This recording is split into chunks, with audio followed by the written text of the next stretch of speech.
Hi అండి. నమస్తే. Welcome back to our channel Jyothish వంటశాల. మామిడికాయల season వచ్చేసింది కదండీ! మరి మాత్రం ఆలస్యం లేకుండా మామిడికాయ తురుము పచ్చడి అయితే పెట్టేసుకుందాం.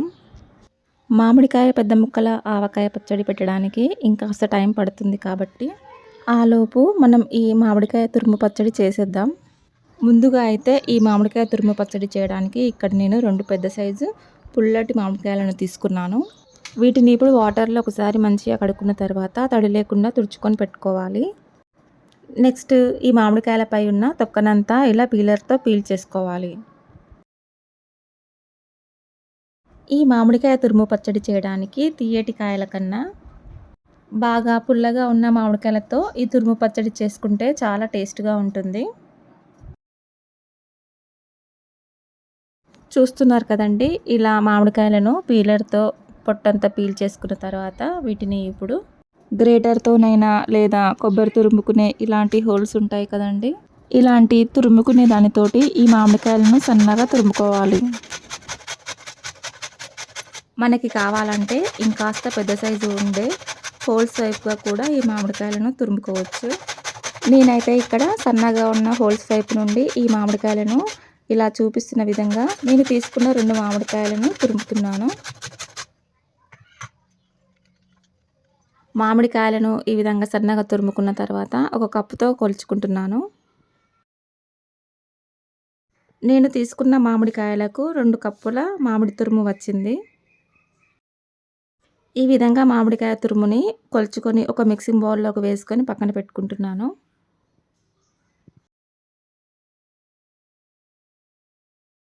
నెక్స్ట్ ఈ మామిడికాయ తురుము పచ్చడికి కావాల్సిన మసాలాలు వేయించుకోవడానికి స్టవ్ వెలిగించుకొని ఒక ఫ్రై ప్యాన్ పెట్టుకోవాలి. ప్యాన్ కాస్త హీట్ అయిన తర్వాత దీంట్లోకి 2 టీ స్పూన్స్ ఆవాలు, 1/2 టీ స్పూన్ మెంతులు, అలాగే 2 టీ స్పూన్స్ జీలకర్రను కూడా వేసుకొని మంచి గోల్డెన్ కలర్ వచ్చే వరకు డ్రై రోస్ట్ చేసుకోవాలి.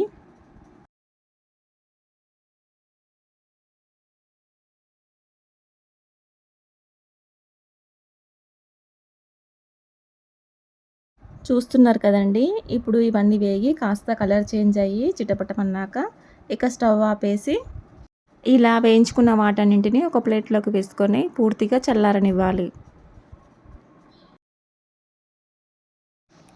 తరువాత ఈ మామిడికాయ తురుము పచ్చడికి పోపు వేసుకోవడానికి స్టవ్ వెలిగించుకొని ఇదే ప్యాన్ని స్టవ్ పైన పెట్టుకొని ఆయిల్ వేసుకోవాలి. 2 కప్పుల మామిడికాయ తురుముకి 1 కప్పు ఆయిల్ పడుతుంది కాబట్టి నేను ఇక్కడ 1 కప్పు ఆయిల్ వేసుకొని వేడి చేసుకుంటున్నాను. ఆయిల్ కాస్త వేడైన తర్వాత దీంట్లోకి 1 టీ స్పూన్ ఆవాలు, జీలకర్ర వేసి వేయించుకుంటున్నాను.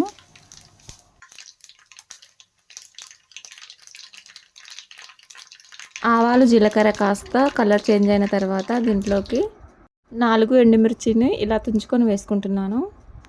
అలాగే ఈ పోపులోకి 9 నుండి 10 వెల్లుల్లి రెబ్బలను కూడా ఇలా కచ్చాపచ్చాగా దంచుకొని వేసుకుంటున్నాను. వెల్లుల్లి రెబ్బలను వేసుకోగానే స్టవ్ ఆపేసి 1 టీ స్పూన్ శనగపప్పు, 1 టీ స్పూన్ మినపప్పును కూడా వేసుకొని దూరగా వేయించుకోవాలి. ఈ ఫ్రై ప్యాన్ వేడికే వేసుకున్న ఇంగ్రీడియంట్స్ అన్నీ వేగిపోతాయి. ఫైనల్గా ఈ పోపులోనికి 2 రెమ్మల కరివేపాకును కూడా వేసుకొని ఇలా వేసుకున్న కరివేపాకుని క్రిస్పీగా అయ్యే వరకు వేయించుకోవాలి. అంతేనండి, పోపు అయితే రెడీ అయిపోయింది. ఇప్పుడు ఈ పోపును పూర్తిగా చల్లారనివ్వాలి. ఈ పోపు చల్లారేలోపు మనం ముందుగా వేయించి పక్కన పెట్టుకున్న ఆవాలు, జీలకర్ర, మెంతులను ఒక మిక్సింగ్ జార్ తీసుకొని వీటిని ఈ మిక్సీ జార్లోకి వేసుకొని మెత్తగా పొడి చేసుకోవాలి. ఇలా చూపించిన విధంగా పొడి చేసుకున్న తర్వాత మనం ముందుగా తురిమి పక్కన పెట్టుకున్న 2 కప్పుల మామిడికాయ తురుమికి కరెక్ట్గా 1/2 కప్పు కారం వేస్తున్నాను. అలాగే సాల్ట్ని కూడా ఈ కప్పుతో కారం వేసుకున్న దానికంటే కొంచెం కిందికి సాల్ట్ని కూడా వేసుకొని ఈ మామిడికాయ తురుములోకి కలుపుకోవాలి. నెక్స్ట్ దీంట్లోకి 1/2 టీ స్పూన్ పసుపును కూడా వేసుకున్నాను. పసుపును కూడా వేసుకున్న తర్వాత దీంట్లోకి ఆవాలు, జీలకర్ర, మెంతుల పొడిని కూడా వేస్తున్నాను. ఇలా చూపించిన విధంగా ఇంగ్రీడియంట్స్ అన్నీ వేసుకున్న తర్వాత మామిడికాయ తురుములోనికి ఈ మసాలాలన్నీ పట్టేలాగా ఒకసారి బాగా కలుపుకోవాలి.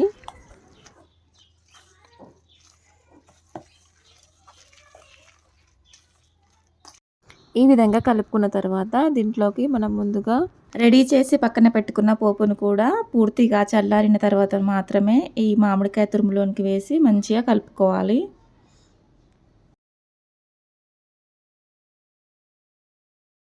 అంతేనండి, చాలా సింపుల్గా ఈ మామిడికాయ తురుము పచ్చడి అయితే రెడీ అయిపోయింది. ఎప్పుడైనా నోటికి ఏ కర్రీస్ టేస్ట్గా అనిపించినప్పుడు వేడి వేడి రైస్లోకి ఒక్క స్పూన్ ఈ మామిడికాయ తురుము పచ్చడి వేసుకొని తిన్నారంటే చాలా బాగుంటుంది. మీరు కూడా ఇలా నేను చూపించిన కొలతలతోటి ఈ రకంగా ఒకసారి మామిడికాయ తురుము పచ్చడి చేసి చూడండి. చాలా చాలా టేస్టీగా ఉంటుంది. ఇంత సింపుల్గా చేసుకోగలిగే ఈ మామిడికాయ తురుము పచ్చడి వీడియో మీకు గనక నచ్చినట్లయితే ఈ వీడియోని మీ ఫ్యామిలీ మెంబర్స్కి తప్పకుండా షేర్ చేసి లైక్ చేసి సబ్స్క్రైబ్ చేసుకోండి. అలాగే మీ అభిప్రాయాలను కామెంట్ సెక్షన్లో తప్పకుండా కామెంట్ చేయండి. Thank you for watching.